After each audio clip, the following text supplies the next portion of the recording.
Estando presentes os conselheiros Nestor Batista, Artagão de Matos Leão, Durval Amaral, Ives Linhares, os auditores Sérgio Fonseca, Tiago Cordeiro e Cláudio Canha, bem como o procurador-geral do Ministério Público junto a esta Corte, Michael Reiner, declaro aberta a sessão ordinária número 11 deste ano do Tribunal Pleno, ausente o conselheiro Fernando Augusto Melo Guimarães, em razão de férias, pelo que fica convocado o auditor Cláudio Canha, de acordo com a portaria 283 deste ano.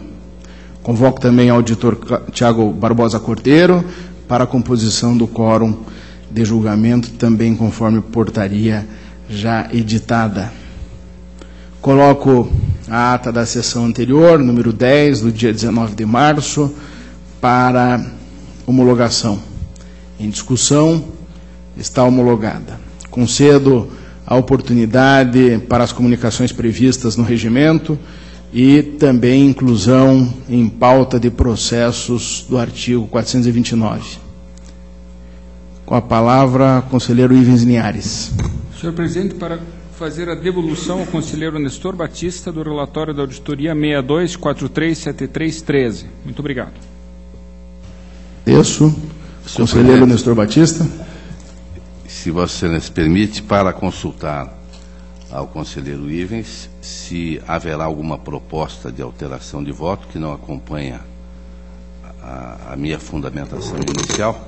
Haverá, conselheiro. Então, em relação àquilo que é proposto no relatório da auditoria, são vários itens ali que eu pretendo abrir uma divergência com a proposta originária. Então, senhor presidente, isso me leva a dizer que não poderei relatar na sessão de hoje, já que haverá, e eu preciso conhecer, então, a proposta do conselheiro Ives Linhares. Perfeitamente. E, continuando, senhor presidente, eu tenho comunicação para fazer. Eu trato do processo 531.271.13, Secretaria de Estado da Ciência, Tecnologia e Ensino Superior, interessados Jairo Queiroz Pacheco e Lígia Lúmina Pupato. É um recurso de revista e o despacho 885-15. O processo foi remetido a este gabinete em razão de comunicação de decisão judicial exarada na ação ordinária de números feita por meio de ofício pela Procuradoria-Geral do Estado, peça 159. A diretoria jurídica, por meio de informação, recomendou a adoção de uma série de medidas por este tribunal. Desta forma, ciente da referida decisão judicial e em consonância com o opinativo da unidade técnica, determino o imediato cumprimento da ordem, prosseguindo-se da seguinte forma: 1. Determinação à diretoria de execuções, para que, exclusivamente em relação à senhora Lígia Lúmina Pupato e ao senhor Jairo Queiroz Pacheco, suspenda a execução de todas as condenações contidas nos acórdãos 2388-14, 4324-14, especificamente a cobrança dos valores devidos à A7, a inscrição dos autores do cadastro de inadimplentes, CADIM, e as certidões de débito 1183-14, 1186-14, 1187-14, já inscritas em dívida ativa, bem como proceda a comunicações necessárias à Fazenda Estadual e a demais interessados. 2. Comunicação da decisão judicial à 7ª Inspetoria de Controle Externo e à Diretoria de Contas Estaduais, para a ciência e suspensão de eventual registro relativo aos autores da ação anulatória, fundada nos acórdãos 2388-14 e 4324-14, todos do Pleno. 3. Retorno dos autos à diretoria jurídica para notificação à Procuradoria-Geral do Estado acerca do cumprimento da decisão judicial e posterior encaminhamento à ADEX para continuidade do acompanhamento da execução do julgado. Esta é a comunicação que Ok, faço, está comunicado, está registrado.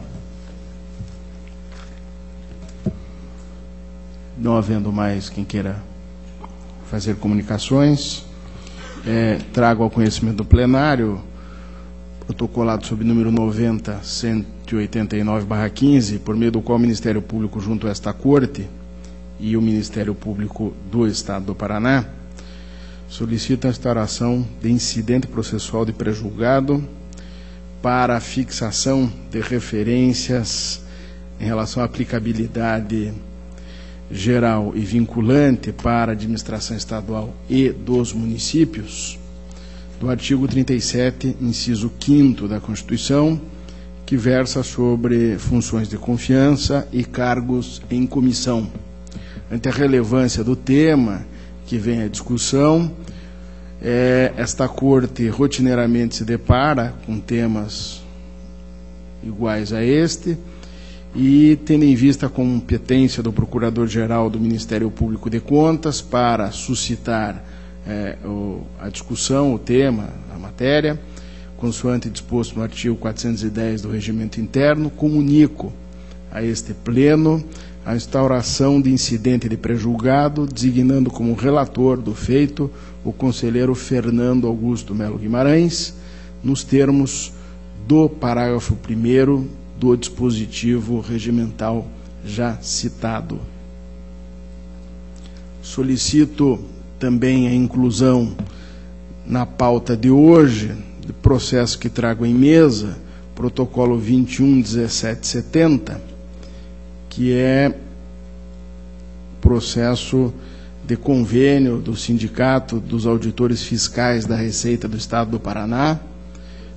Trata-se de procedimento visando a celebração de termo de cooperação entre esta Corte e o Sindicato dos Auditores Fiscais da Receita do Estado para a promoção e divulgação do Prêmio Gestor Público Paraná.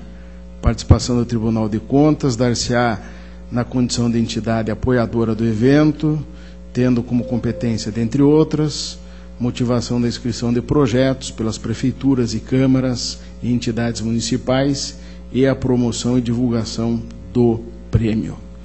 Com voto no artigo 16 do regimento, voto pela formalização do presente termo, em conformidade com o que estabeleceu a DIJUR e o Ministério Público.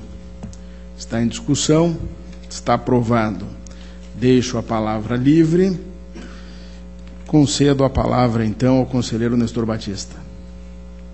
Senhor presidente e demais integrantes do plenário, começo o relato, protocolo 746-375-13, município de Apucarana, é um recurso de revista, interposto por João Carlos de Oliveira e Associação Nacional das Indústrias de Bonés, ANIB. O acórdão 3854-13 da primeira Câmara determinou procedência da tomada de contas extraordinária e julgou irregulares repasses feitos pelo município de Apucarana à ANIB, em razão da ausência de formalização e de interesse público na aplicação realizada. Senhor presidente, pela ordem. Pela ordem, com a palavra, o conselheiro Durval Amaral. Gostaria de pedir vista desse processo. Não havendo oposição do relator, as vistas estão concedidas. Aproveito para comunicar que fica convocado o auditor Sérgio Fonseca para substituir a ausência do conselheiro o substituto Cláudio Canha. O protocolo 750-619-14, município de Centenário do Sul, também recurso de revista. Se me permite, em nome do relator, eu gostaria de pedir vista desse processo também. Do mesmo modo, não havendo objeção, as vistas estão concedidas. O protocolo 676-229-14, município de Imbituva, pedido de rescisão cumulado com pedido liminar. Não havendo... Pela ordem está Com a palavra, o conselheiro Artagão. Desse processo, senhor presidente. As vistas estão concedidas. Senhor presidente, eu acho que alguém está bravo comigo hoje. Ninguém quer que eu relate. Então, a pauta está esgotada. Eu agradeço a atenção. Agradeço, Vossa Excelência. Passo a palavra ao conselheiro Artagão de Matos Leão.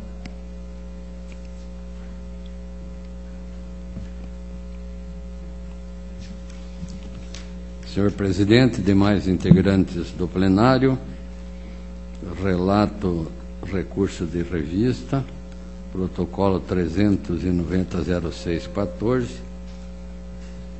proposto pela senhora Valquíria Viziac Zait de Pauli, contra acórdão 557313, que julgou pela regularidade as contas do Fundo Municipal Provisional de Previdência do município de Curitiba, com aplicação de multa de responsabilidade da requerente, exercício de 2011. No pedido, observa que o atraso na apresentação das contas correspondeu a 8 dias, posto que o prazo encerrou no dia 2/4/12 e a entrega ocorreu em 10/4/12. Ressaltou que no exercício de 2010 não havia a exigência de registro no Cadastro Nacional de Pessoa Jurídica para o Fundo Municipal Provisional de Previdência do município de Curitiba, sendo este requerido somente no exercício de 2012. Afirma que solicitou o cadastro junto à Receita Federal em 29/3/12, ou seja, 4 dias antes do encerramento do prazo, sendo atendido apenas pelo órgão emissor em 9/4/12.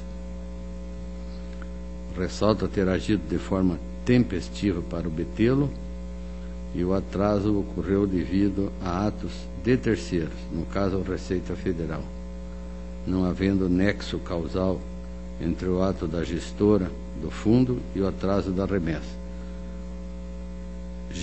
Requer o julgamento procedente dos argumentos colacionados, de forma a reformar parcialmente o Acórdão 5573, com a exclusão da aplicação da multa. Após o exame da documentação encaminhada, a unidade técnica emitiu a instrução 1983, negando provimento ao recurso, recomendando a manutenção da decisão consubstanciada no Acórdão 5573. Destacou o órgão instrutivo que, conforme a instrução normativa 5811 deste Tribunal de Contas, a qual corroborou com a instrução normativa da Receita Federal 1143, a exigência do referido cadastro está prevista desde 9/6/11 e não somente a partir de 2012. O Ministério Público emite parecer manifestando-se também pelo não provimento. Nós acompanhamos o posicionamento da instrução e somos pelo não provimento com a manutenção da multa. Relatório e voto. Discussão, relatório e voto pelo não provimento com manutenção da multa. A palavra ao auditor Sérgio Fonseca. Senhor presidente, apenas para registrar meu voto pelo provimento para afastar a multa.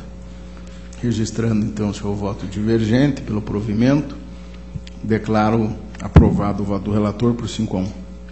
Recurso de revista número 58.930/14, proposto pelo Ministério Público junto ao Tribunal, contra acórdão 564513, que julgou pela regularidade as contas da Câmara Municipal de Campina Grande do Sul, de responsabilidade de seu presidente Wilson Waller, relativo ao exercício de 2010. O Ministério Público manifesta no sentido que seja conhecido o provido do recurso para o fim de reformar o Acórdão 5645, desaprovando as contas da Câmara Municipal de Campina Grande, exercício de 2010, em virtude da demonstração de ilegalidade e fraude no concurso público, bem como pelo uso deturpado de cargos de provimento em comissão.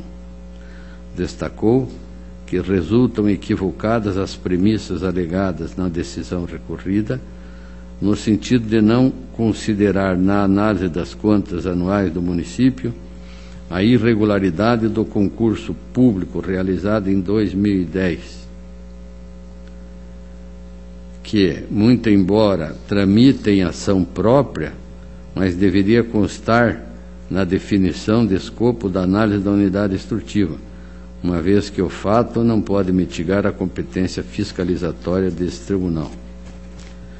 Cita ainda o Acórdão 4226, proferido nos autos de representação 429-430-10, encampada pelo Ministério Público, que resultou na parcial procedência quanto às irregularidades constatadas no concurso público referido pela entidade, culminando com 7 multas administrativas ao gestor das contas e também sanção de restituição de valores. Em virtude da ilegalidade da contratação, bem como da declarada inidoneidade do gestor e da contratada, devem as provas lá produzidas serem consideradas no julgamento dessas contas. Observa também que o plenário reconheceu a existência de indícios naqueles autos de que as taxas de inscrição no concurso público não reverteram ao erário municipal, o que comprometeu a plena verificação da regularidade das contas. Evidenciou ainda que trata de requisito essencial à validade dos atos decisórios o desenvolvimento de fundamentação, em que sejam expostos os motivos jurídicos que sustentam o entendimento do julgador. Aludiu que a representação acima mencionada culminou no entendimento de que houve, efetivamente, irregularidades e fraude no concurso público, como também reconhecido pelo Legislativo Municipal, tendo como consequência a impossibilidade de regularizar as contas. Ressalta que a Câmara Municipal de Campina Grande não possuía em seus quadros nenhum servidor efetivo no exercício de 2010, mas somente comissionados, conflitando com os prefeitos do artigo 37, segundo 5º da Constituição, que estabelece o concurso público como regra ao provimento de cargos na administração. Desta forma, solicito integrar o provimento às razões recursais, a fim de que haja reforma do julgado e de que sejam julgadas irregulares as contas da Câmara Municipal de Campina Grande do Sul. A parte retorna aos autos e nas suas contrarrazões, conforme o ofício 428714 e aviso de recebimento tal, constatou-se que não foram apresentadas justificativas, novas justificativas pelo responsável. A Diretoria de Contas Municipais, através da Instrução 263614, assevera que o Ministério Público de Contas apresenta 2 situações de irregularidades, sendo a primeira relativa à fraude ao concurso público para preenchimento de 12 cargos efetivos, realizados no exercício de 2010, e a segunda relativa ao fato da Câmara Municipal de Campina Grande do Sul não possuir em seu quadro nenhum servidor efetivo no exercício de 2010. Com relação ao concurso público, manifestou-se no sentido de que a regularidade do referido procedimento está sendo objeto do processo de representação 42.94.30.10 e do correspondente recurso de revista 88.80.72.13 em trâmite nesse tribunal.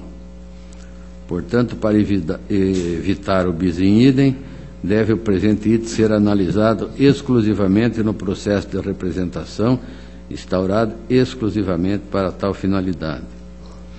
Acerca da desproporcionalidade entre a quantidade de servidores efetivos e comissionados, argumenta a unidade técnica que tal item não faz parte do escopo da análise da prestação de contas das entidades municipais no exercício de 2010.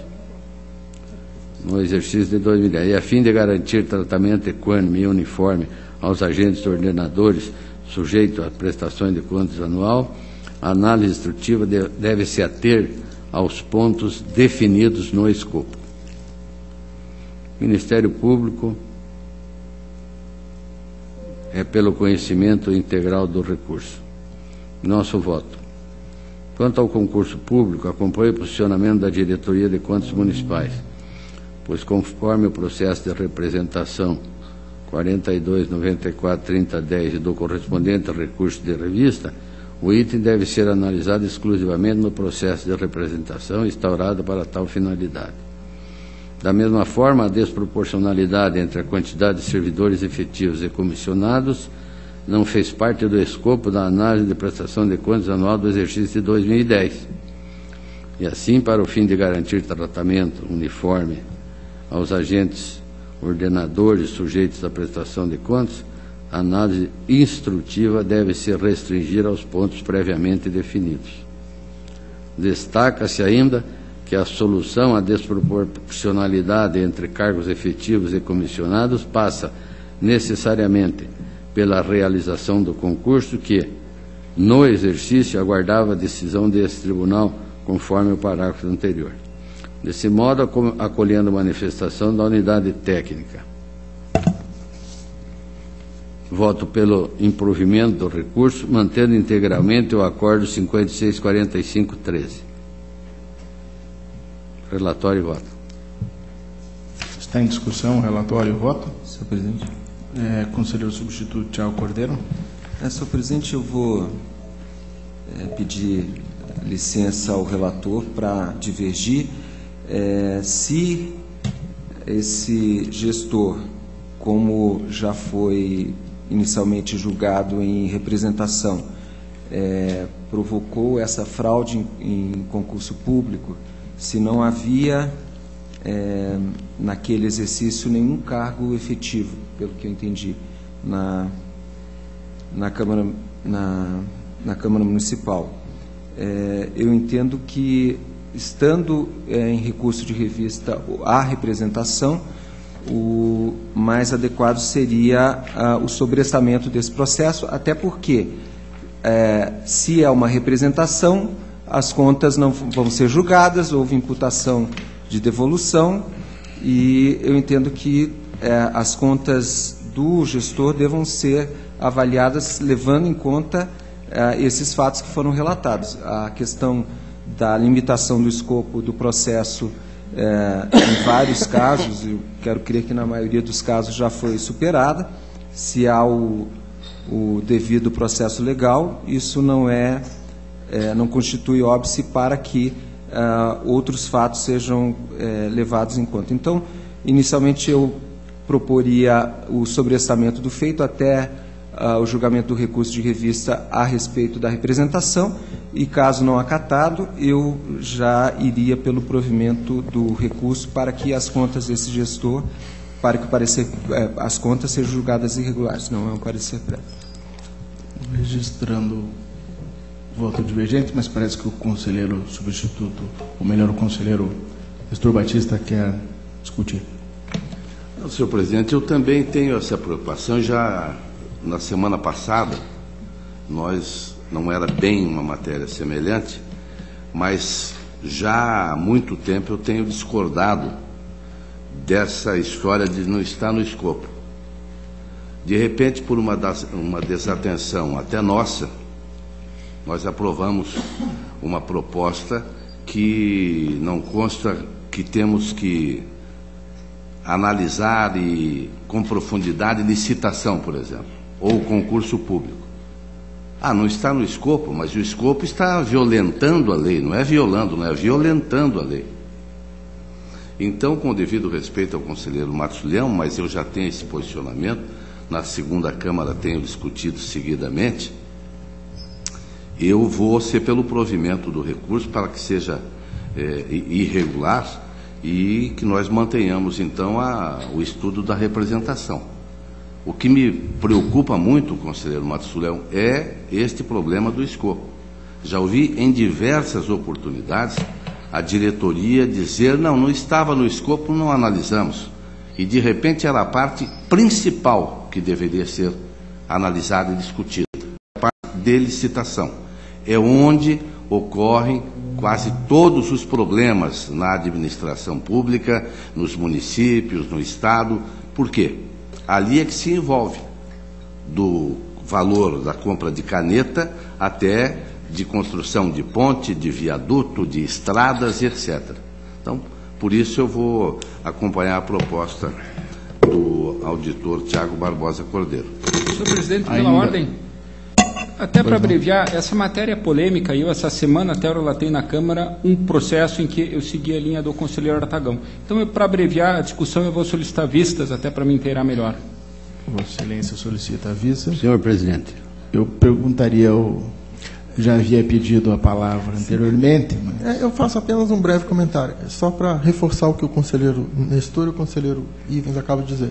Essa matéria tem suscitado recorrentes discussões. Na sessão passada, como lembrou o conselheiro Nestor Batista, eu havia iniciado o relato do processo do Instituto Ambiental do Paraná e mencionado que havia 3 ou 4 irregularidades que tinham sido objeto de tratamento em tomadas de contas específicas. E aí nós tivemos a mesma discussão. Obrigado. Agradeço. Conselheiro Artagão. Senhor presidente, apenas já com o pedido de vistas concedido, evidentemente, por Vossa Excelência, o doutor Ives, é só para esclarecer que esse processo é um pouquinho diferente dos outros, porque quando não é analisado alguma irregularidade, porque não está no escopo apenas isso, eu até chego a concordar com o conselheiro Nestor, mas nesse caso existem outros 2 processos, uma tomada de contas e um recurso de revista tramitando com a mesma finalidade. Então, se nós julgássemos esse e julgarmos o outro, nós vamos julgar 2 vezes o mesmo processo, apenas que existe essa diferença nesse processo. Ok. Agradeço, Vossa Excelência. Então está concedidas as vistas ao conselheiro Ivens Linhares. Continua com a palavra, então, conselheiro Artagão de Matos Leão. Eu tenho ainda um pedido de rescisão, acumulado com pedido de concessão de liminar suspensiva, proposto por Maria Aparecida Zago Udenal, em face do Acórdão 347714 da Primeira Câmara, que decidiu pela procedência de tomada de contas ordinária, para fins de julgar irregulares as contas do Consórcio Intermunicipal para a Conservação da Biodiversidade da Bacia do Rio Xambrê de Iporã, relativas ao exercício de 2004, em razão da não prestação de contas. A decisão rescindenda determinou também devolução dos valores repassados no exercício de 2004 aos municípios consorciados, de responsabilidade apenas da entidade, conforme a uniformização de jurisprudência número 3. A requerente apresenta documentos no intuito de comprovar os gastos da entidade, alegando que esta foi constituída sob a forma de associação civil até 31/12/2004, submetendo-se à contabilidade comercial, e que os recursos na época foram utilizados na manutenção das atividades do consórcio intermunicipal, que tem por objetivo a conservação da biodiversidade da bacia do Rio Xambrê. Afirma que todos os valores repassados pelos municípios consorciados foram aplicados na execução das atividades do consórcio, e a devolução dos valores ensejaria o locupletamento da entidade às expensas da requerente, que sempre atuou em estrita observância aos princípios da administração, de forma proba, sem qualquer indício de má-fé ou dano.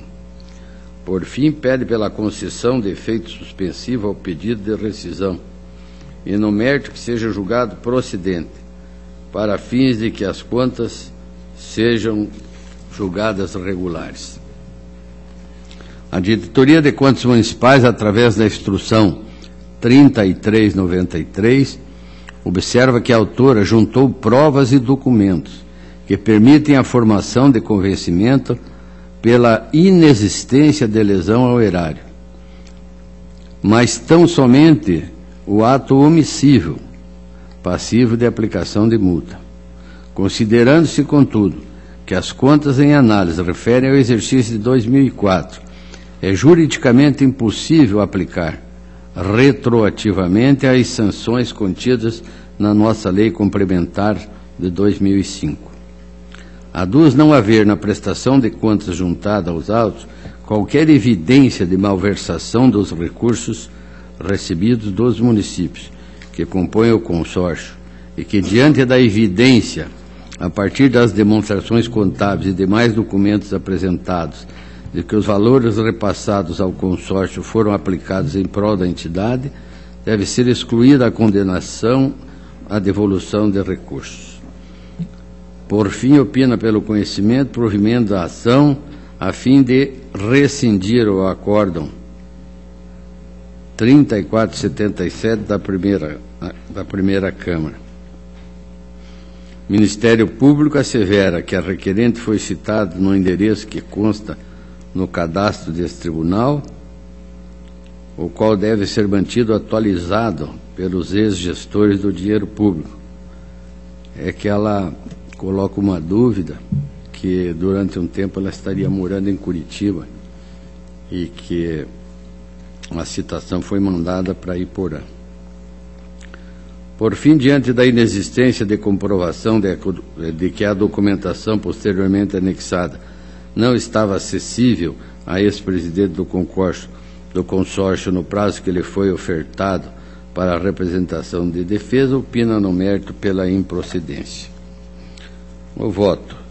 No que se refere aos pressupostos de admissibilidade do pedido de rescisão, tem-se que, consoante apontou a Instrução 3393, as irregularidades aqui examinadas, atinentes à nulidade processual por vício de citação e consequente violação ao princípio constitucional do devido processo legal, foram apreciados pelo Tribunal Pleno desta Casa, também por ocasião da análise de pedido de rescisão, protocolo 75-2154, da mesma entidade, que tratou da tomada de contas instaurada em face das contas relativas a 2003.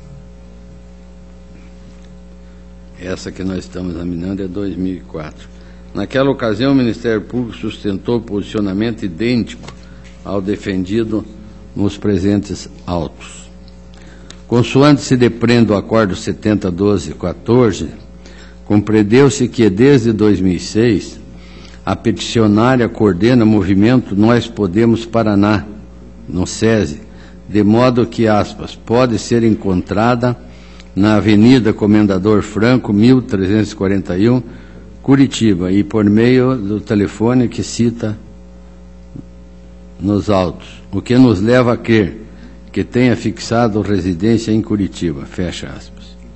Com base nesse entendimento, decidiu-se pela procedência do pedido de rescisão, estabelecendo-se o prazo para exercício do direito constitucional ao contraditório e ampla defesa, desde o momento da tomada de contas ordinária, esse no processo anterior. Diante da similitude dos fatos lá rolados com os verificados na tomada de contas, tendo em vista que os ofícios de citação da senhora Maria Aparecida Zago Godinal foram endereçados novamente à Rua Senador Souza Naves, Iporã, Paraná, o pedido encontra fundamento no artigo 494, 5º do Regimento Interno, em razão da violação ao direito ao contraditório e ampla defesa previsto no artigo 5º da nossa Carta Magna. Além disso, consoante apontou a Diretoria de Contas Municipais, a autora apresentou os autos à prestação de contas, contendo provas e documentos, os quais permitem formular juízo de valor sobre estas, pelo que entendo atendido o disposto no pré-julgado 4 deste tribunal, o qual prevê como novo elemento de prova aquele desconhecido pelo tribunal no momento da decisão, mais existente à época. No que toca à análise de mérito, conforme atestou a Diretoria de Contas Municipais, as demonstrações contábeis e demais documentos apresentados demonstram que os valores foram aplicados não havendo indício de desvio de recurso ou desvio de finalidade.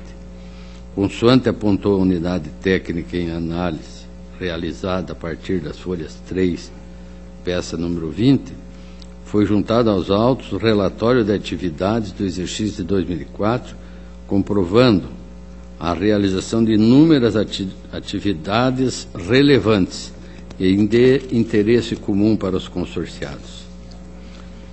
Da mesma forma, não subsistindo os fundamentos jurídicos que presumem a má-fé ou a má aplicação dos recursos, a fim de se evitar o enriquecimento ilícito da administração pública e lesão irreparável à parte, com violação ao seu direito de propriedade, deve ser excluída a condenação de devolução dos valores repassados ao consórcio. Ante o exposto, acompanho a instrução da Diretoria de Contas, voto pela procedência do pedido, rescindindo-se o acordo 3477 da primeira Câmara, com a finalidade de julgar regulares, com ressalvas, as contas do consórcio intermunicipal para a conservação da biodiversidade da bacia do rio Xambrê de Iporã. Relatório e voto. Está em discussão o relatório e o voto? Está aprovado. Após, senhor presidente, agradeço. Agradeço, Vossa Excelência. Passo a palavra ao conselheiro Durval Amaral. Senhor presidente.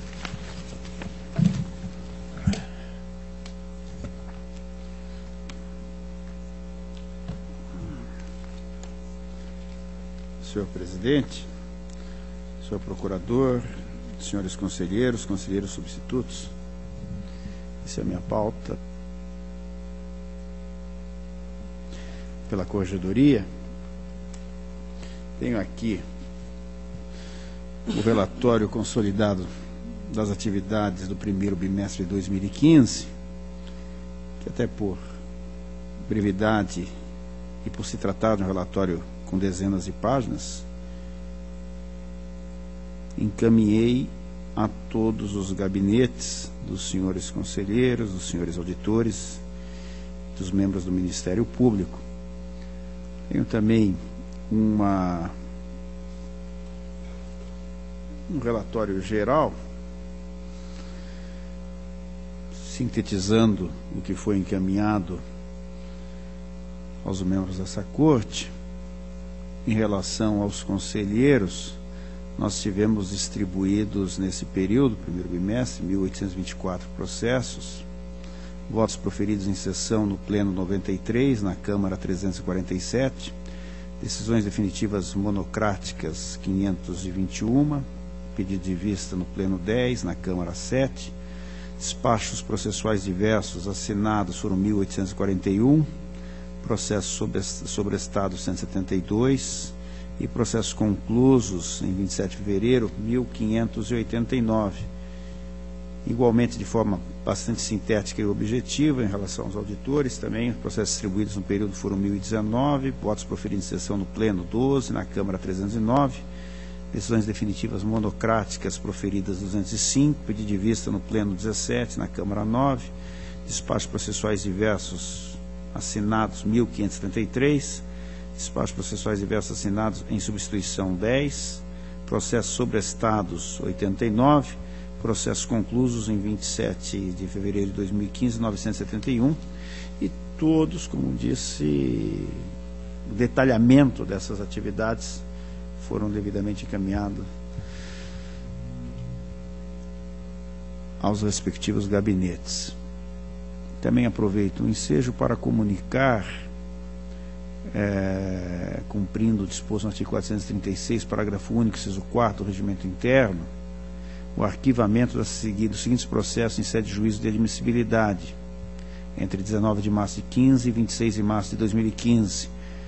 Processo de representação 11.45.919/14, do município de Saudade do Iguaçu, despacho 522-15, número 31700/15, uma representação da 866, 93, da Universidade Estadual do Oeste do Paraná, despacho 52315. Processo número 6669515, uma representação da Lei 8666/93, do município de Umuarama, despacho 52415. E ainda, na pauta da Corregedoria, temos a representação, processo número 79873813, trata-se de representação oriunda do Juízo de Direito da Comarca de Baiti, que encaminha cópia da petição inicial da ação civil pública proposta pelo Ministério Público Estadual em face do senhor Roque Jorge Fadel, ex-prefeito do município de Baiti. De acordo com a petição inicial, as contas relativas a convênio firmado entre a municipalidade e a Fundação Educacional do Paraná, Fundepar, no exercício de 2001, foram desaprovadas por essa Corte em razão da ausência de termo de conclusão de obra do processo licitatório completo e de nota de empenho e de liquidação.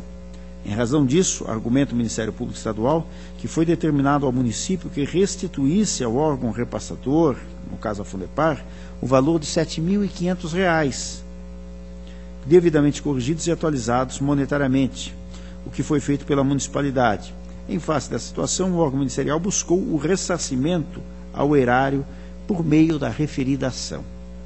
A representação foi recebida e cientificado o interessado, o qual quedou-se inerte.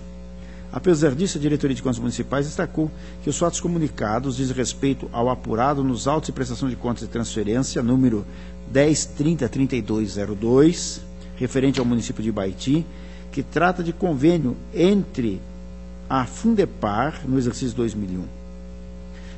Tal prestação de contas foi julgada irregular pelo Acórdão 260 de 2006 da Segunda Câmara, com a condenação do município de Baiti à restituição dos recursos repassados, eis que não comprovada a correta aplicação dos recursos. Acrescentou a unidade que a responsabilização do interessado pela falta de prestação de contas já foi objeto de análise, de maneira que discutir tal ponto novamente no âmbito desse Tribunal de Contas seria um bis idem, afrontando o princípio da coisa julgada administrativa. Assim opinou a DCM pela extinção do feito, sem resolução do mérito, tendo em vista a ausência de lesão ao patrimônio municipal e a existência de coisa julgada administrativa. O Ministério Público, junto a esse tribunal, acompanhou a unidade, ponderando que a responsabilidade do gestor foi suficientemente debatida nos autos de prestação de contas de transferência voluntária já referida, corroborando a inexistência de dano ao erário, haja vista que o valor restituído pelo município corresponde ao mesmo valor percebido em virtude do convênio, acrescido de correção monetária, não configurando tal correção prejuízo material. Diante do exposto, acompanha a instrução e voto pela extinção do feito sem resolução de mérito. É o relatório e voto. Está em discussão. Está aprovado. Processo número 43966409, trata-se de representação da Lei 866/93, formulada pela Companhia de Saneamento do Paraná, Sanepar, acerca de supostas irregularidades no procedimento licitatório referente à concorrência 001 de 2008, promovida pelo município de Andirá, cujo objeto era a prestação de serviços de abastecimento de água, de esgotamento sanitário, coleta, transporte e destinação de resíduos sólidos. A representação foi recebida e determinada a suspensão da licitação. Após toda a tramitação do feito, verificou-se que a concorrência 01 de 2008 foi revogada pelo Decreto Municipal 5.545/10, o que fez com que a Diretoria de Contas Municipais e o Ministério Público opinassem pelo arquivamento do feito em razão da perda do objeto. Diante do exposto, acompanha a instrução e voto pelo arquivamento e encerramento do feito diante da perda do objeto. É o relatório e voto. Está em discussão? Está aprovado. Processo número 15.425/11. Trata-se de representação da Lei 866/93, encaminhada pela empresa Copat e Companhia Limitada, pela qual se insurge contra supostas irregularidades na condução do pregão presencial 089 de 10, promovido pelo município de Santa Helena com vista à contratação de empresa para executar serviços de inseminação artificial em bovinos, em atendimento ao programa municipal Proleite. A representante, empresa optante pelo Sistema Simplificado de Tributação, Simples Nacional, alegou que foi descredenciada da participação na fase de lances por ato do pregoeiro, com a justificativa de que a prestação de serviços de inseminação artificial seria atividade impeditiva à opção pelo Simples Nacional. Além da restrição à participação, sustentou que houve direcionamento no certame e que a proposta a ser apresentada de R$ 46,80 seria inferior à da vencedora do pregão, em torno de R$ 70, fato que não garantiu vantajosidade ao município. Pleiteando o arquivamento, o município alegou, primeiro, que a empresa deveria estar em situação regular perante o fisco, no que se refere à prestação de serviço de inseminação artificial, evitando que o regime adotado para o recolhimento de seus encargos criasse situação desigual perante outras empresas, demonstrando evidente concorrência desleal. Segundo, que a permissão editalícia de participação de microempresas e empresas de pequeno porte não autorizou a prestação do objeto por empresa optante pelo Simples Nacional, entre aspas. Tendo em vista que pelas resoluções 06 de 2007 e 50 de 2008 é expressamente vedada a prestação de serviço de inseminação artificial bovina por empresa cadastrada pelo regime especial unificado de arrecadação de tributos. E ainda, em terceiro, que o Ministério Público Estadual arquivou o procedimento preparatório originário de denúncia do ora representante, por entender não haver justa causa para a propositura da demanda. A Diretoria de Contas Municipais entendeu que não há nos autos qualquer elemento que demonstre a ocorrência de direcionamento em favor de qualquer uma das empresas participantes da licitação. No entanto, apesar de ter afastado a alegação de direcionamento, a unidade, no tocante à exclusão da representante, destacou que houve fundamentação ilegal para o não credenciamento da empresa representante, uma vez que, muito embora o exercício da atividade de inseminação artificial impossibilite a opção pelo Simples Nacional e consequente fruição dos benefícios decorrentes, aí abre aspas, não lhe é vedada a participação em licitações e até mesmo prestar o serviço objeto do certame, na hipótese de sagrar-se vencedora da licitação, fecha aspas, pois não há proibição legal, tanto na Lei Complementar 123 de 2006 e na Lei 866/93, bastando ao caso simples comunicação à Receita Federal da exclusão do Simples Nacional após a efetiva contratação.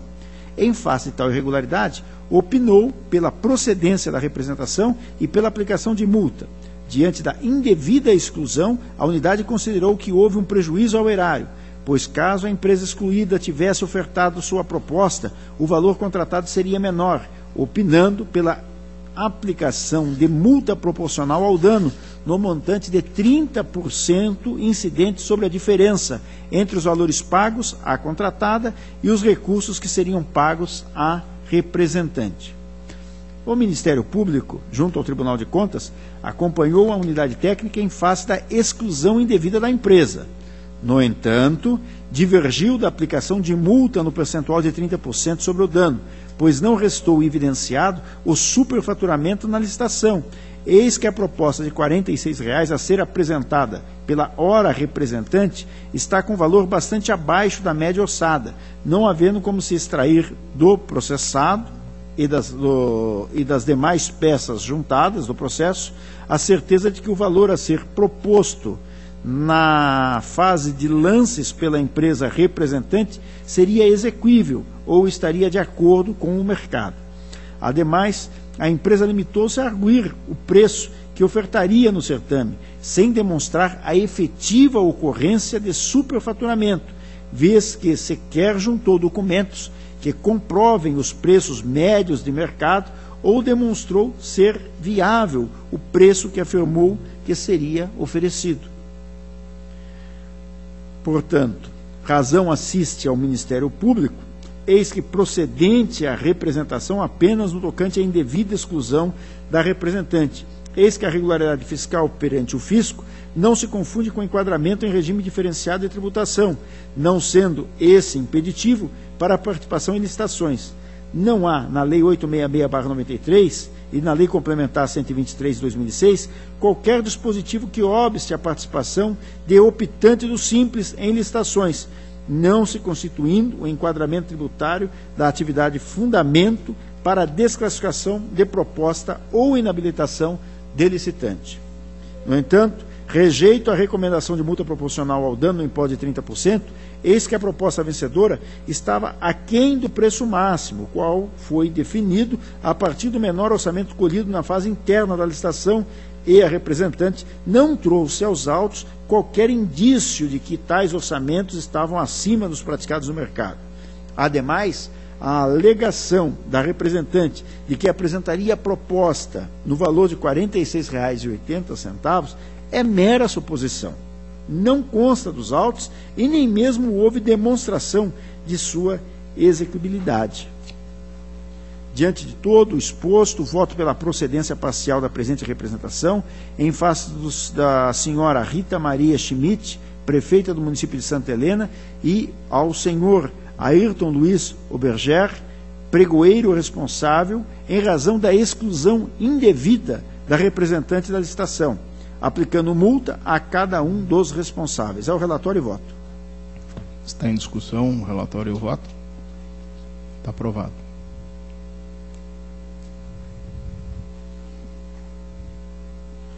Processo número 55.24.33.12.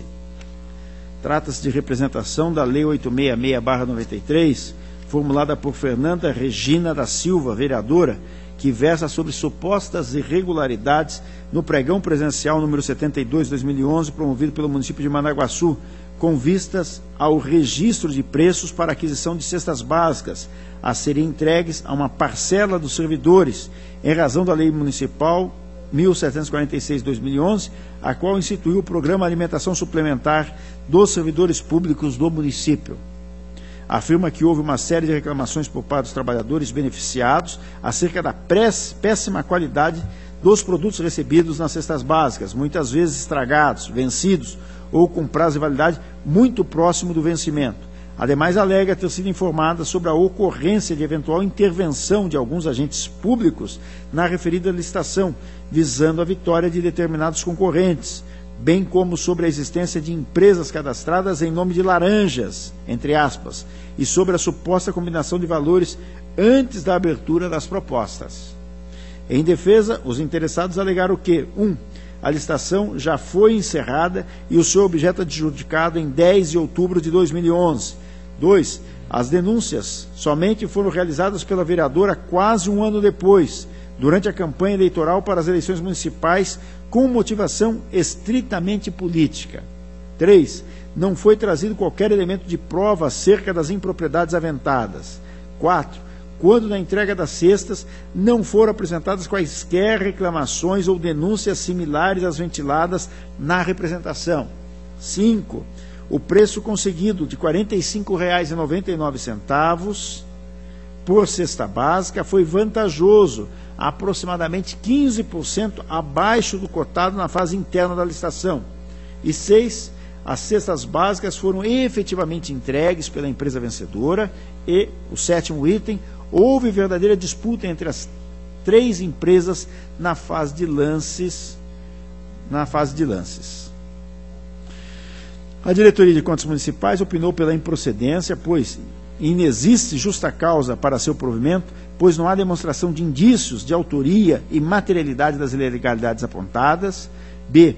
O representante não comprovou que houve ajuste de preço entre os participantes do certame ou a presença de empresas com sócios, entre aspas, laranjas, ou a suspeita de participação de servidores municipais no certame e que teria gerado a vitória de determinado concorrente, tampouco a má qualidade das cestas básicas oferecidas. C.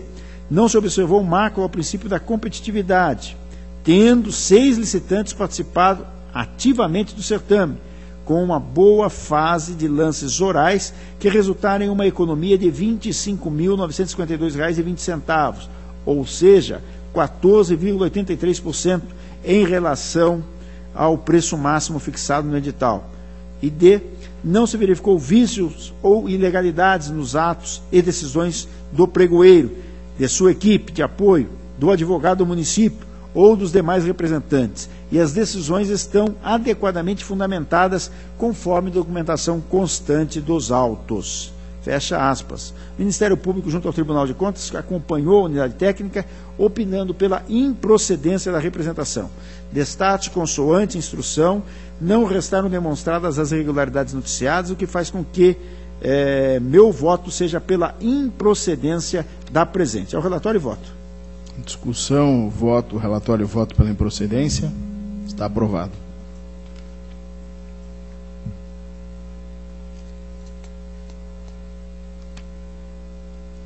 Senhor presidente, agora na pauta ordinária, processo número 90.5760/14,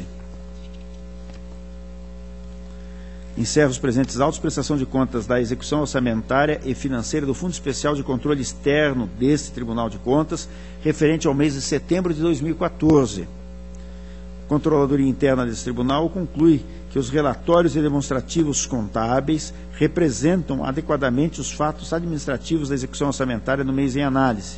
A Diretoria de Contas Estaduais conclui que as despesas foram efetuadas atendendo os requisitos legais, razão pela qual opina pela sua regularidade. O Ministério Público de Contas, diante do contido na instrução e ante o desconhecimento de eventuais impugnações específicas acerca da gestão no período, nada tem a opor quanto ao juízo de regularidade dos atos. Diante do exposto, acompanho os entendimentos uniformes nas unidades técnicas do Ministério Público e voto pela regularidade do presente demonstrativo de execução orçamentária e financeira do Fundo Especial de Controle Externo desse tribunal. O relatório e voto. Está em discussão, relatório e voto. Está aprovado. Processo 28.24.56.13. Trata-se de recurso de revista interposto pelo senhor Luiz Renato Ribeiro de Azevedo, em face da decisão consubstanciada no acórdão 3098-12 do Tribunal Pleno dessa Corte, integrada pela decisão exarada no acórdão 870-13 do Tribunal Pleno, via embargos declaratórios que julgou procedente a representação em face do recorrente na qualidade de prefeito do município de Umuarama, gestão de 2005 a 2008, o qual retardou, entre os anos de 2006 e 2007, a implementação em folha de adicionais concedidos a 3 servidores desse município, por determinação da Justiça Trabalhista, ocasionando a imposição de pagamento de multa ao município, com respectiva imposição ao recorrente do ressarcimento à Fazenda Municipal de tais valores, por descumprimento de determinação judicial. Em sua manifestação, o recorrente alega, sinteticamente, que 1. A intimação pessoal da Prefeitura ou de seu representante legal, o prefeito, o recorrente, era fundamental para o cumprimento das decisões da Justiça Trabalhista, pois esse é o entendimento jurisprudencial consolidado na súmula 410 do Superior Tribunal de Justiça. 2. Ao tomar conhecimento das decisões judiciais em comento, determinou o imediato cumprimento das mesmas. E 3. Era impossível o cumprimento de qualquer decisão, pois os acordos transitaram em julgado e se encontravam no Tribunal Regional do Trabalho, não na região, de modo que, por essa razão, também seria impossível o cumprimento de qualquer decisão. E 4. Não houve desídia em cumprir a sentença trabalhista. 5. A responsabilidade pelo atraso na implementação em folha dos adicionais reconhecidos era do município e não do administrador. Pontua que a imposição de restituição de valores ao recorrente denota irregular desconsideração da personalidade jurídica do município, bem como enriquecimento sem causa do ente político. Argumenta também que não foi demonstrado dolo, culpa de sua parte, de modo que não se lhe pode atribuir qualquer responsabilidade sobre o valor pago pelo município.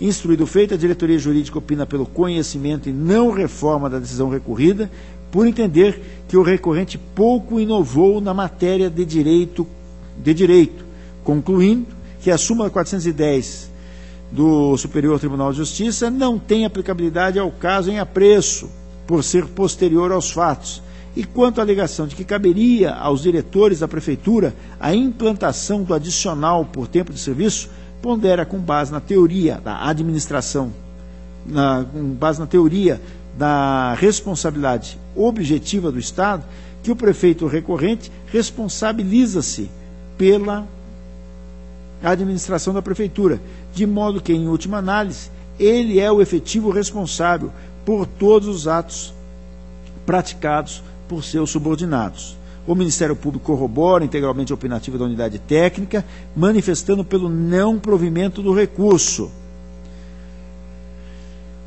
Este é o sucinto relatório, senhor presidente. A proposta de voto é a seguinte.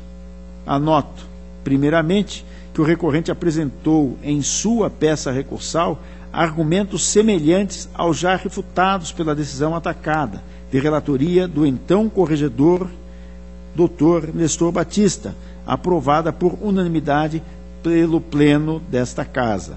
De fato, conforme restou demonstrado ao longo da instrução processual originária de decisões judiciais oriundas da primeira vara trabalhista de Umuarama, gerando punições necessárias pagas com valores do erário municipal, não cabendo no caso invocação da ausência de intimação pessoal, visto que a parte dispositiva do título judicial foi clara ao determinar ao município que procedesse à inclusão dos adicionais em folha de pagamento, independentemente de intimação, após 30 dias do trânsito julgado da sentença. No que tange à alegação de enriquecimento sem causa do município, pondera-se que o reconhecimento da responsabilidade objetiva do município atinente às multas determinadas pelo Judiciário Trabalhista não tem o condão de afastar a responsabilidade do gestor máximo pela omissão em fiscalizar a efetiva implementação na folha de pagamento dos servidores reclamantes, os benefícios reconhecidos e determinados pela Justiça. A própria Carta Constitucional de 88, ao tratar da responsabilidade objetiva do Estado, ressalva de maneira expressa a possibilidade de a administração se voltar contra o seu agente, a fim de que ele a ressarça dos danos causados a terceiros em razão de ação ou omissão da administração, desde que comprovado o dolo ou a culpa em seu artigo 37, parágrafo 6º da Constituição Federal de 88. Assim, a culpa omissiva do recorrente, aliado ao dano verificado, acarretam responsabilidade objetiva da entidade cuja direção se encontrava sob a sua tutela, atraindo para si a responsabilidade pelos débitos imputados pela Justiça especializada. Ante o exposto, acompanho os pareceres uníssonos que instruem os autos e voto pelo conhecimento e desprovimento ao recurso interposto. Está em discussão o voto. Está aprovado.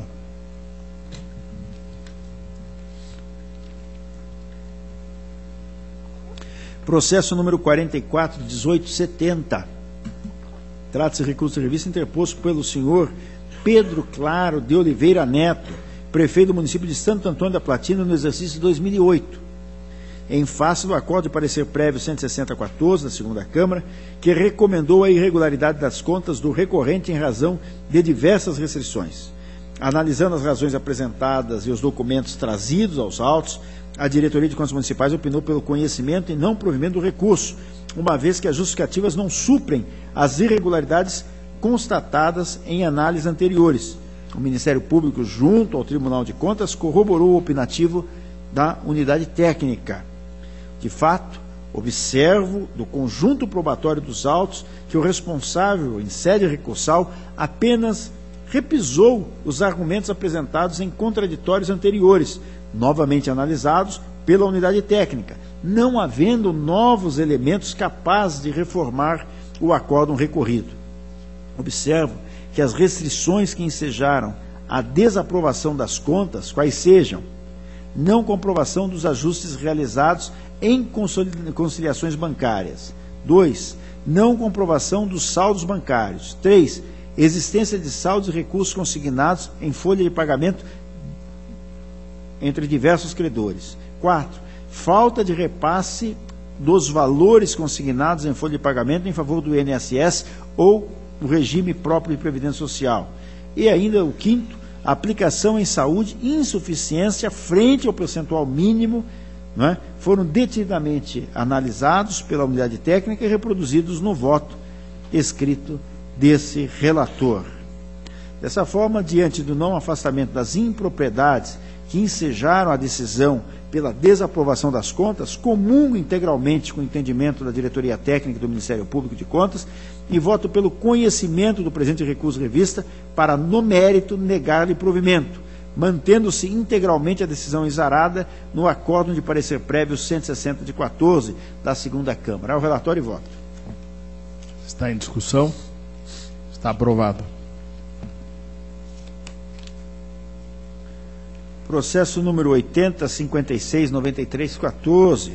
Trata-se de pedido de rescisão proposto pelo município de Autônia em face ao acórdão 43.83.11, proferido pela primeira Câmara, no processo número 50.38.85.09, que houve por bem negar registro à admissão de servidora ou da servidora Maria Luísa Pagliari Maciel, pelo fato do sistema SIM-AP ter detectado que a mesma recebeu pagamentos simultâneos do município de Autônia, do município de São Jorge do Patrocínio e do Fundo de Previdência de São Jorge do Patrocínio.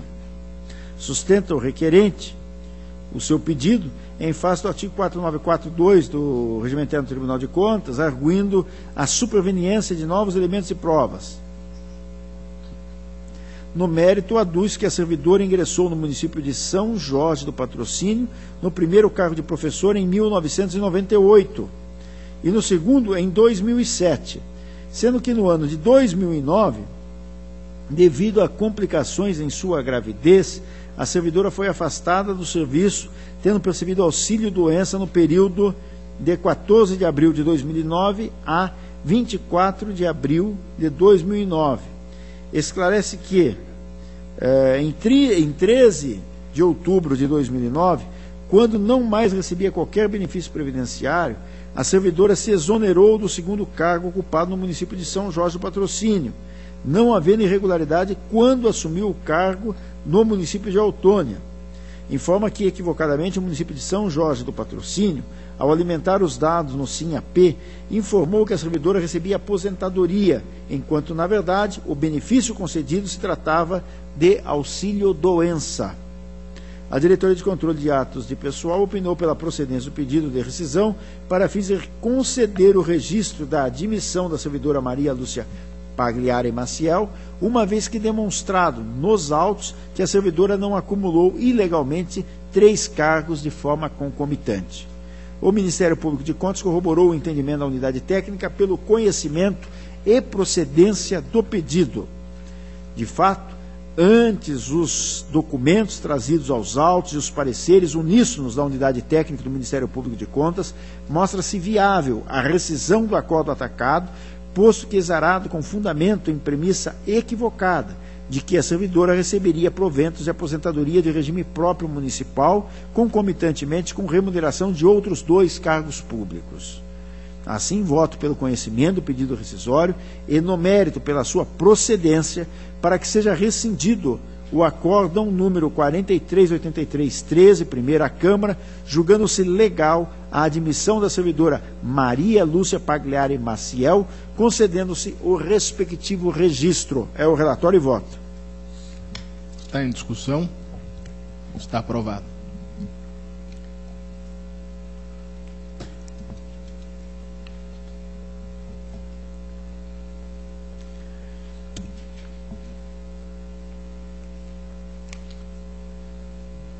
Processo número 58.30.89.14, trata-se de consulta encaminhada a essa Corte pelo presidente da Câmara Municipal de Cascavel, indagando sobre, 1, a estrutura necessária e as atribuições da Procuradoria-Geral que atendam às prescrições do prejulgado número 6 desse tribunal. 2, sobre os pontos necessários para a correta adequação da atual estrutura da Procuradoria-Geral daquela Câmara para atender aos ditames legais e éticos próprios da advocacia pública. E 3, sobre a proporcionalidade numérica entre advogados do quadro efetivo e comissionados dentro da Procuradoria. Diretoria de Contas Municipais pondera que a consulta não apresenta condições de resposta, vez que não há questionamento sobre a controvérsia jurídica a ser interpretada ou solucionada pela Corte. Tampouco foram formulados em tese. Acrescenta ainda que, entre aspas, o consulente apenas busca um referendo desse tribunal quanto à atual estrutura administrativa do órgão, fecha aspas, cuja estrutura é composta de procuradores, comissionados, a contramão da vasta jurisprudência desse Tribunal de Contas. Conforme aponta o Ministério Público de Contas, entre aspas, a Câmara Municipal de Cascavel busca, em verdade, a prestação de assessoria jurídica para nortear a reestruturação da Procuradoria-Geral do órgão, o que passa necessariamente pela análise de caso concreto, fecha aspas. O membro do parquê acrescenta que, entre aspas, os questionamentos formulados já foram satisfatoriamente abordados no Acordo 1111 de 2008 do Pleno, que originou o prejulgado número 6, e na resposta à consulta ofertada por meio do Acordo 2390/14, Pleno, sobre a natureza jurídica do cargo de chefia da Procuradoria Municipal e a possibilidade de fixação de verba de representação para os ocupantes de cargos em comissão, fecha aspas. Após a análise mais aprofundada da consulta formulada, observo que assiste razão à DCM e ao Ministério Público de Contas, vez que os quesitos apresentados conduzem à solução de casos concretos através de assessoria jurídica por parte desse tribunal à Câmara Municipal de Cascavel para a reestruturação de sua Procuradoria-Geral. Como bem salientado pelo Ministério Público, entre aspas, a competência para emitir juízo valorativo sobre questionamento que envolva o caso concreto é da própria Procuradoria, do ente ou entidade, bem como da Procuradoria-Geral do Estado, em caráter complementar ou supletivo, nos exatos termos do artigo 124.5 da Constituição do Estado do Paraná, sendo esse tribunal incompetente para responder consultas sobre atividades típicas da assessoria jurídica da municipalidade, fecha aspas. Diante do acima exposto, deixe de conhecer a presente consulta, por envolver atividade típica de assessoria à entidade. É o relatório e voto. Está em discussão o relatório e o voto? Está aprovado. Senhor presidente, minha pauta está atendida. Agradeço a Vossa Excelência e aos demais membros da Corte. Agradeço a Vossa Excelência. Passo a palavra ao conselheiro Ives Linhares. Excelentíssimo senhor presidente, demais integrantes desse tribunal pleno, inicio com a tomada de conta extraordinária 86117814, originária da 5ª Inspetoria de Controle Externo, contra a Sanepar, que indicou, após análise da documentação referente ao período de 1º de janeiro a 30 de junho de 2013, a aplicação de disponibilidades de caixa em instituição financeira não oficial, Banco Itaú, em observância do disposto no artigo 164, parágrafo 3º da Constituição da República. O processo foi convertido em tomada de contas extraordinária, e foram citados os senhores Fernando Eugênio Guignone, diretor-presidente, Fabiano Saporiti Campelo, presidente do Conselho de Administração, e Dirceu Wisniewski, diretor financeiro. Todos eles apresentaram suas defesas praticamente idênticas, sendo que os senhores Fernando Eugênio Guignone e Fabiano Saporiti Campelo apresentaram uma preliminar de ilegitimidade. Nova análise, a 5ª Inspetoria ratificou seu posicionamento anterior, a Diretoria de Contas Estaduais nesse mesmo sentido, e o Ministério Público recomendou a aplicação de multas administrativas aos responsáveis e a adoção das demais medidas recomendadas na comunicação de irregularidade. Com relação à preliminar que foi citada, senhor presidente, senhores conselheiros, me parece que ela não procede. A alegação seria de que apenas o diretor financeiro seria o responsável por esse ato, mas, diversamente, o Estatuto da empresa prevê a competência do Conselho de Administração, e nisso o presidente o presidente do Conselho e o diretor-presidente tomam parte, e os atos, inclusive os de movimentação financeira, só podem ser levados a efeitos com a assinatura de um deles e mais a do diretor financeiro, do senhor Dirceu Wisniewski. Então, portanto, existe sim a responsabilidade de ambos, conjuntamente com o diretor financeiro. Passando a análise de mérito, me parece que a matéria é bastante simples. Desde 2006, conforme a decisão do Supremo Tribunal Federal, não se admite a existência de movimentação de disponibilidades em bancos não oficiais, entendidos Caixa Econômica e Banco do Brasil. Por esse motivo, então, as alegações da defesa me parece que não podem ser aceitas. O que existe, entretanto, a favor da defesa é o fato de que, assim que foram notificados, houve uma grande redução desses valores. Na verdade, inicialmente eram aproximadamente 30 milhões, que passaram em seguida para 5,3 milhões e em 2004 para 4,9 milhões depositados em bancos, no Banco Itaú, banco privado, que corresponde a aproximadamente 3,2% das disponibilidades da companhia. Não é um valor significativo. Ainda eu vejo a boa-fé dos gestores, isso não se discute, me parece que houve talvez uma interpretação equivocada da decisão da ação direta de inconstitucionalidade 30.075 do Paraná. Então, a minha proposta, senhor presidente, me parece que a irregularidade das contas, que seria a consequência dessa tomada de contas, me parece uma medida gravosa excessivamente aos gestores.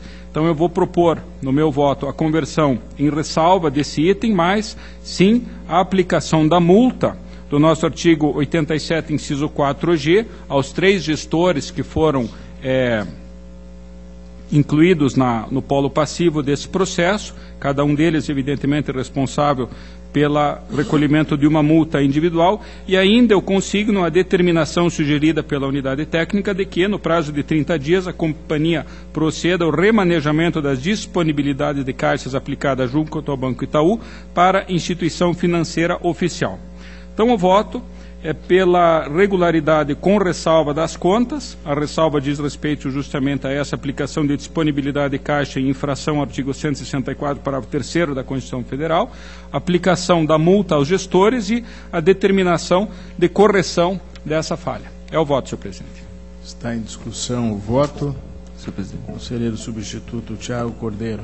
Senhor presidente, apenas para registrar minha divergência somente quanto à aplicação das multas, porque essa multa do artigo 87, 4G, eu já, inclusive, expus as razões para não aplicá-la. Me perdoe, Vossa Excelência está aplicando... Com a palavra o conselheiro substituto Sérgio Fonseca. Desculpa, obrigado. Eu queria apenas um esclarecimento. Vossa Excelência está aplicando aos gestores... A multa do artigo 87, inciso 4G, pela inobservância do artigo da Lei de Licitações, que prevê a obrigatoriedade de que as disponibilidades de caixa permaneçam em bancos oficiais. Eu estou afastando a irregularidade das contas, estou convertendo esse item em ressalva, mas eu entendo que houve, sim, o descumprimento da lei, e, no meu entender, esse descumprimento não foi adequadamente justificado ao ponto de afastarmos a multa. Perdão, eu estava até comentando ali rapidamente com o conselheiro Nestor Batista, na verdade não só uma determinação da lei, como da própria Constituição Federal, perfeito. No artigo 64, parágrafo 3º. Parágrafo 3º, é o que eu cito no voto, agradeço. Exatamente, e a minha dúvida era, inclusive, e também a do conselheiro Nestor, se as empresas, eventualmente, não poderiam ter uma maior flexibilidade, mas realmente a literalidade do parágrafo não deixa margem a essa dúvida, porque ele diz que as disponibilidades de caixa da União serão depositadas no Banco Central, a dos estados, do Distrito Federal, dos municípios e dos órgãos ou entidades do poder público, e completa, das empresas por eles controladas. Então, embora eu tivesse também até quando Vossa Excelência começou a relatar, eu pensei, poxa, mas as empresas normalmente têm uma flexibilidade maior do que a administração direta e autárquica, mas realmente não há margem para essa flexibilização, e esses depósitos são em 2014. Vossa Excelência entende que não é possível retirar a multa, porque, avaliando a gravidade, Vossa Excelência entende que eles tiveram bastante tempo para se adaptar ao comando Na verdade, se Vossa Excelência me permite, os depósitos são de 2013. O trabalho de fiscalização foi de janeiro a junho de 2013. E ainda em 2014, que é a última informação atualizada, ainda havia disponibilidades de caixa em banco, no banco privado, no caso o Banco Itaú, de 4,9 milhões. Então houve uma redução em dezembro de 2013 para 5,3 milhões e depois a irregularidade permaneceu. Né? Eu acho que houve, na minha interpretação, o descumprimento à lei. Justifica-se, no meu entender, a ausência de má-fé e até a ausência de dano erário, a conversão do item em ressalva, mas me parece que a multa não vejo como afastar, conselheiro. Eu vou nesse caso porque realmente houve né, desde a decisão do Supremo, desde as nossas orientações aqui, que são de 2006, aquele acórdão lá que deu um trabalho danado, eu sabia de cor e esqueci, 781 de 2006, sei lá. Vossa Excelência cita, 781 de 2006. Então, um longo período. Então, né, eu que não gosto muito dessas multas aí, porque... Mas, no momento, vou acompanhar, senhor presidente.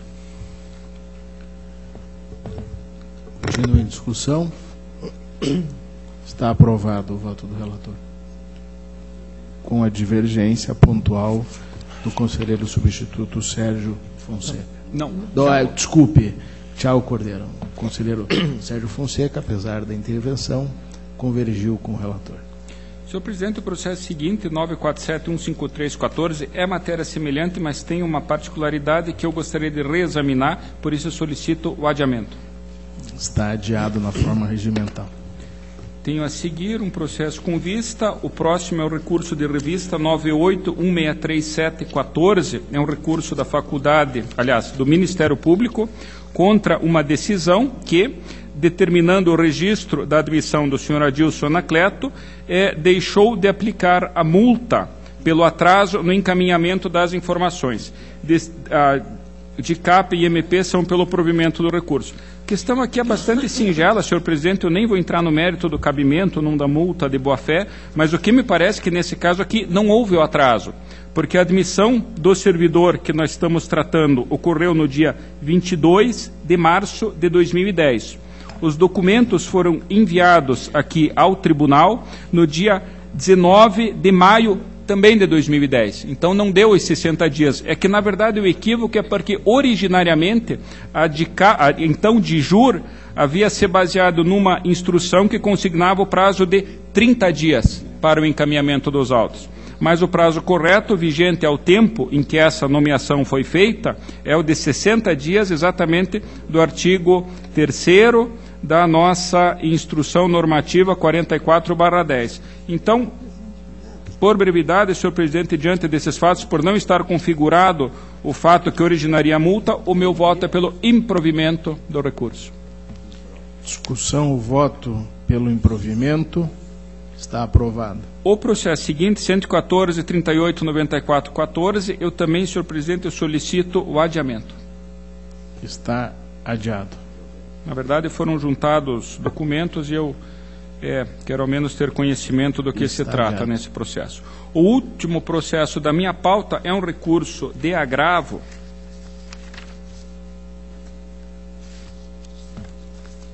do município de Telêmaco Borba,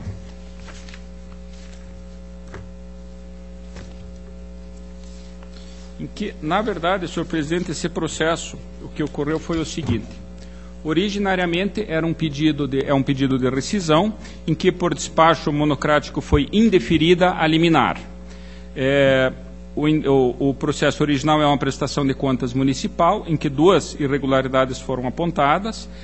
Nessa primeira fase da instrução da apreciação do pedido liminar, uma delas foi afastada, referente ao não cumprimento dos 60% do Fundeb na remuneração dos magistrados, e uma outra que diz respeito à execução de despesas sem empenho, que teria permanecido ainda sem os elementos suficientes para a desconstituição para efeito de concessão de liminar.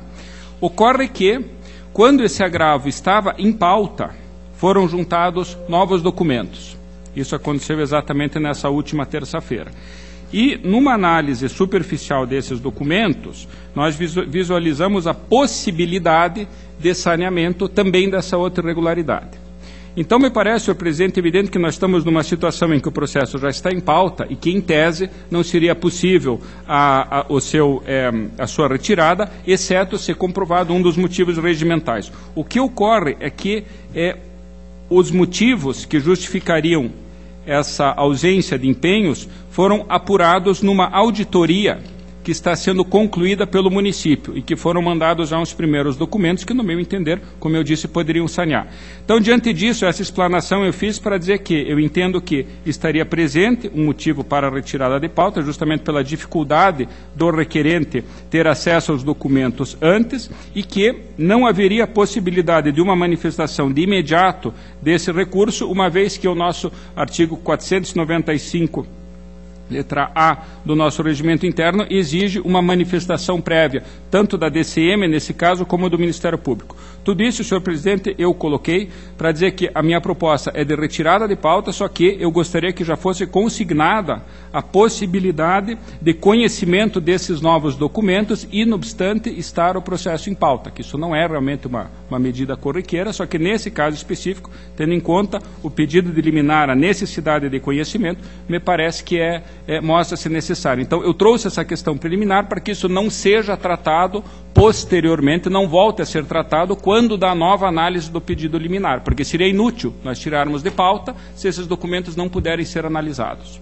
Então, apenas com esses esclarecimentos, eu, considerando a possibilidade de haver aquiescência do plenário quanto ao conhecimento desses documentos num juízo prévio para a nova análise da DCM, é que eu trago a matéria à discussão e, caso aprovada, a retirada de pauta para a nova instrução. Não me parece que seria melhor, Vossa Excelência, dar conhecimento a esses documentos e despachar pela reinstrução? Exato. O despacho, inclusive, está pronto, senhor presidente, só que eu trouxe a plenário a deliberação dessa questão preliminar, porque caso os documentos não pudessem ser conhecidos, seria inútil essa nova diligência. Aí, caso não aprovada essa preliminar, nós poderíamos já votar pelo indeferimento do agravo. Mas caso conhecida essa documentação, e é uma questão processual complexa, me parece, eu, então, retiraria o processo de pauta então, e por despacho... a primeira deliberação que Vossa Excelência proporia seria quanto ao conhecimento e a juntada. Exato. Para conhecimento uma deliberação prévia do plenário preliminar quanto ao conhecimento então, dessa documentação. Está em discussão essa primeira deliberação de Vossa Excelência. Está aprovada. Aprovado, então eu solicito, eu vou fazer por despacho a retirada de pauta, partindo dessa premissa que os documentos podem ser conhecidos. Ok. Eu agradeço, senhor presidente, era o que constava da minha pauta.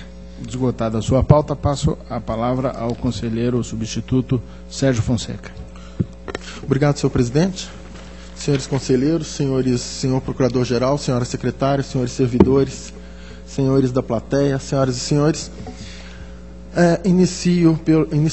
os outros processos estão em vista, eu tenho um processo a relatar. É o 517-5804, que trata de impugnação de despesas formulada pela 2ª Inspetoria de Controle Externo em face de possíveis irregularidades na aplicação de recursos pela Secretaria de Estado do Meio Ambiente e Recursos Hídricos.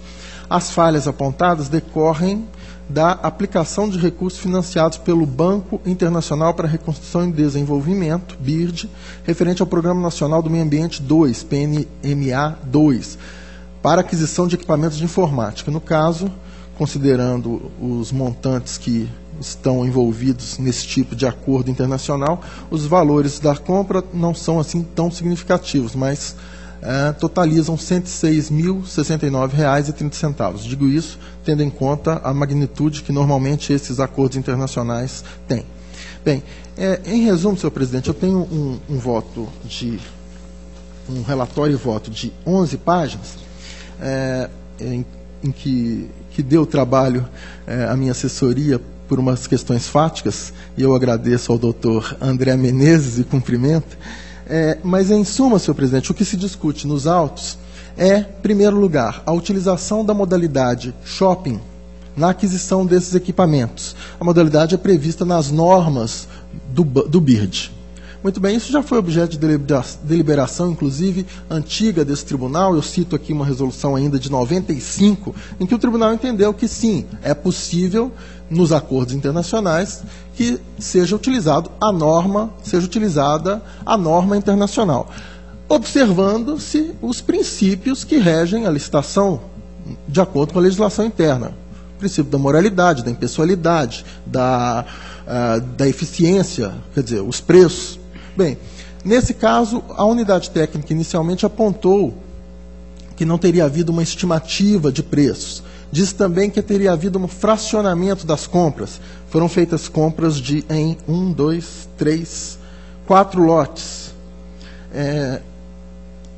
Resolvendo, então, essas questões jurídicas, eu entendi que, na verdade, eu estou acatando as justificativas apresentadas, considerando que os equipamentos eram para órgãos distintos, uma parte no Batalhão de Polícia Florestal, outra para licenciamento ambiental descentralizado, e que havia um cronograma no projeto, um cronograma que havia um espaçamento de tempo entre essas aquisições. Então, estou considerando, e de qualquer maneira, isso aí caberia para caso fosse obrigatória a aplicação das modalidades internas, da legislação interna. E eu já estou afastando isso, dizendo que pode sim ser utilizada aquela modalidade. Então, eu verifiquei que houve sim a estimativa dos preços, e passando para o segundo ponto, que é a questão fática e que deu trabalho, diz respeito aos preços, porque inicialmente parecia que os equipamentos teriam sido comprados por um preço que me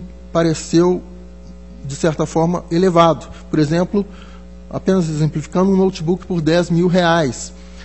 Sabemos que os preços de hardware decaem exponencialmente ao longo do tempo, então não se pode também, aqui são aquisições de 2003, não se pode também considerar o preço de hoje para comparar com o preço da época.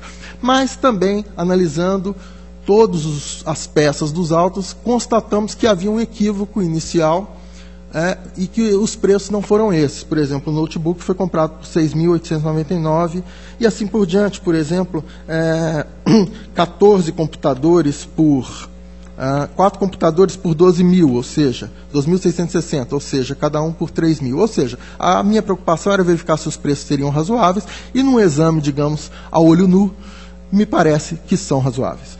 Então, senhor presidente, resumindo tudo isso, mas estando, evidentemente, à disposição para esclarecer qualquer aspecto do relatório e voto, a minha proposta é no sentido de que se considere improcedente a presente impugnação. Então, está em discussão o voto. Está aprovado. Senhor presidente, agradeço a atenção. Os demais processos encontram-se em vista. Agradeço a Vossa Excelência. Passo a palavra ao conselheiro substituto Tiago Barbosa Cordeiro. Obrigado, senhor presidente. Senhores conselheiros, senhor procurador-geral, tenho em pauta um recurso de revista, o processo 676580 de 2013. É um recurso de revista interposto pelo atual presidente da Câmara Municipal de Pranchita e também pelo gestor, senhor Nauri Pirobano, que teve suas contas julgadas irregulares em razão do acórdão 3.448 de 2013 da primeira Câmara, as contas relativas ao exercício financeiro de 2012, em razão de impropriedades relativas à falta de publicação e divulgação de informações de natureza orçamentária e financeira. Aqui a ofensa ao artigo 48 da Lei de Responsabilidade Fiscal, segundo a redação da Lei Complementar 131 de 2009. A decisão aplicou a multa do artigo 87, parágrafo 4 da Lei Complementar, em razão da irregularidade das contas. Os recorrentes alegam que a publicação dos demonstrativos contábeis somente passou a ser exigível para o município de Pranchita em 27 de maio de 2013, em virtude do que dispõe o artigo 73b, inciso 3, da Lei Complementar 131 de 2009. Aqui é a situação para o prazo para os municípios que tenham até 50 mil habitantes de publicação. Na medida em que o município, de acordo com os peticionários, na medida em que o município teria, segundo o censo de 2010, 5.628 habitantes, logicamente, em 2012, segundo os recorrentes, a população estaria abaixo de 50 mil habitantes, de forma que apenas a partir de 27 de maio de 2013 seria exigível essa publicidade. A Diretoria de Contas Municipais alega que os argumentos apresentados pelo recorrente são os mesmos já trazidos ao processo de prestação de contas, e aqui faz referência à sua instrução naquele processo, que revela que a questão se refere, é excepcionada, na verdade, esse prazo de 2013 para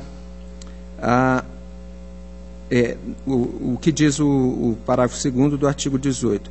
Os prazos previstos nos incisos 2 e 3 do parágrafo 1º desse artigo não se aplicam à ampla divulgação das informações contábeis referidas no artigo 16.2, cuja aplicação será imediata para todos os municípios. Então, essa é a razão da manutenção da irregularidade. Não obstante, a unidade técnica afirma que, no seu entendimento, por ocasião ainda do contraditório, caso ficasse comprovado que os relatórios de 2012 tivessem sido publicados no site, ou que tivesse sido criado o site e disponibilizados os demonstrativos de 2013, seria possível regularizar o item.